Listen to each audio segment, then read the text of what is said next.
that first race of Belgium. You just cannot beat it at all. I want to point out, in Mugello, Valentino Rossi always brings out a special helmet. Can we just get a glimpse of his helmet? He's just going through his pre-race routine, as he always does. You know, he likes his routine. You'll have to have a good close look at it, though, because he's got plaster on it. It's not chips. It looks like chips. It does look like chips. It also says cooking time on the back, 46 minutes. Of course it does. And on the side, as well, it says that non-squashimai, which means never overcooked. That to me says that's someone who feels he's not done with just yet. There's still life in the old dog yet. And 300 Grand Prix, that's just phenomenal. Well, he has been fast all weekend, but he just made a mess in qualifying. So we know that he's going to run for the podium. I don't know if he can win it, but he's going to be in the mix. Yeah, I spoke to Mario Mariregali, team manager as well. We're being kicked off the grid now. I spoke to him before.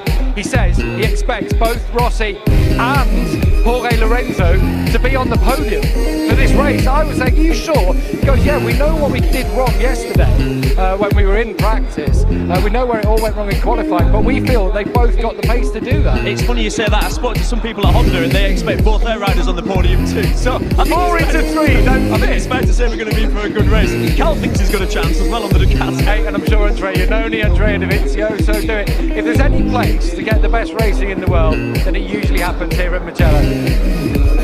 Yeah, we better get off now. They're shouting at us pretty loudly. Thanks very much, boys. We want to hear from you again later on in the day, of course, but right now we're looking forward to the MotoGP race. It's the main event here at Mugello. We saw him sitting there earlier by himself, not talking to anybody, just looked a little bit more tense than I've seen him before. I think the Valentino effect here is the experience.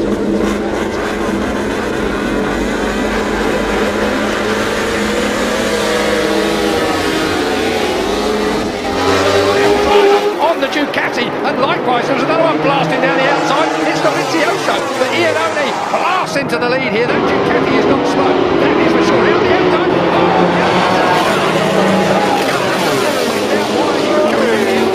on the other factory, Ducati looking to the outside.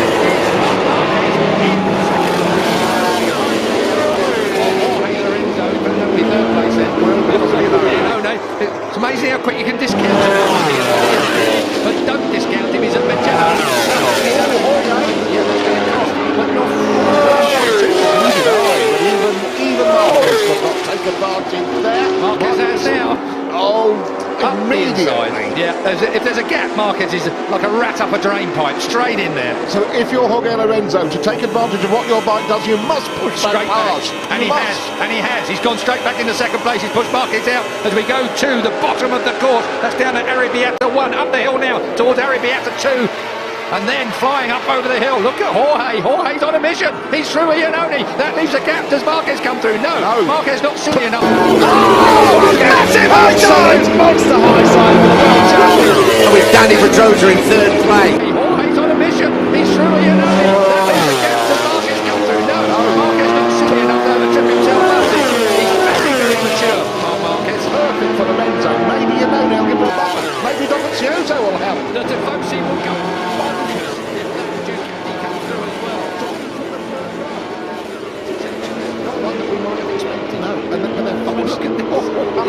Pole's with them as well, so that little scrap has brought him back into play. Pole Espargaro, the third of these machines. This is for 4th, 5th and 6th, and behind them, Dovizioso. Indeed, it's 5 seconds though behind Valentino, so Danny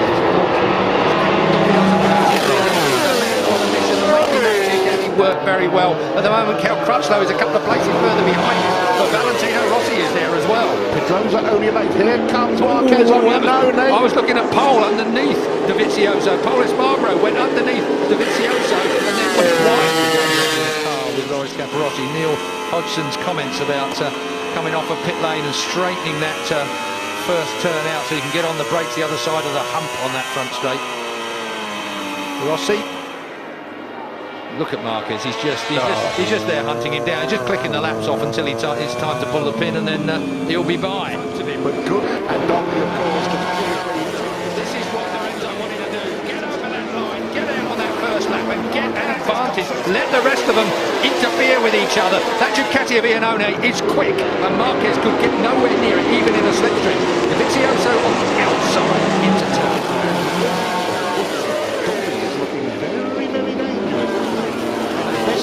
last year at this track. Maybe the look on Marquez's face is because he knew what was his way. Where's Valentino making great progress? He's now up to 5th. He's gone past Espargaro. He has gone past Espargaro. Wow! Espargaro in front of Calcutta. Will do the same lap time every lap. Be in the same place on the track. Jorge is an absolutely beautiful rider to watch, and I don't think Marc Marquez will see him much down on the 35 machine. We're looking at a 99 of Lorenzo that leaves 29 of Crazy Joey Iannone. Then it's the 93. Is Dovizioso, then it is Valentino Rossi, soon to dispense with Dovizioso if his determination. What is he thinking right now? He's leading this Grand Prix with 1.5. I think you're right, Marquez yet to be beaten in qualifying or the race. Yes, what a record, and what a place. Rossi! Underneath, Dovizioso, and takes him. At all costs, he wants to go with Fabio Quartararo. Now this would really... Oh! Massive high absolute monster high side for the world champion. He knows. Yeah. Oh no, guys. Well done to the marshals. Do you know what? Our marshals are absolute heroes, aren't they? Just jump straight in and sort that out. I think pay dividends later on. Crutchlow has gone up into 7th place now, so Cal Crutchlow is in front of him. He's a bit like a petulant child.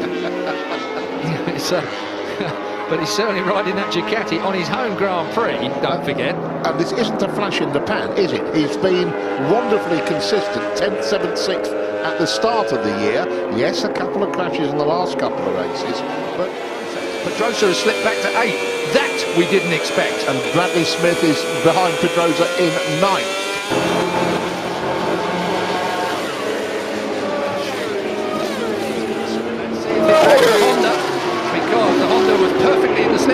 Who'd have thought we'd be holding up Yoni Hernandez as a model of consistency? Points in every race. I think he's been consistent. He has been. He has been. Historically, you're absolutely correct.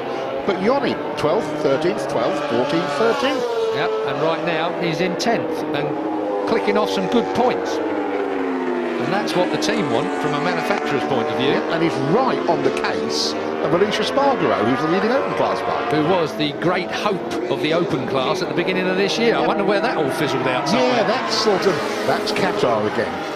Well, I think it was testing, I remember, but that Ducati, 217 miles an hour was the official speed of the... Oh! So slippery there for Marquez, and he still pulls it down. Crazy Joe goes straight. Standing firm. He's got it! He's done it! It's happened! Oh, it is! Petrucci! He's done it! Petrucci's dream is realised! He is a MotoGP winner! What a move! For Ducati and Dovi! Unbelievable! So Ducati cannot believe it! What a race! Into a battle of the kind of real elbow push and shove style. I know what you mean. I mean, we have certainly a lot of these victories on low. It looked like he was going to be a front end. Oh! Have a little wiggle from our on-board cameraman. Yet again, but this time, crucially, Matt, Dovi was the one that went. They can't believe Marc Marquez didn't win that Grand Prix. Andrea Dovizioso, Turn 9 he was close, and this was brave. This was.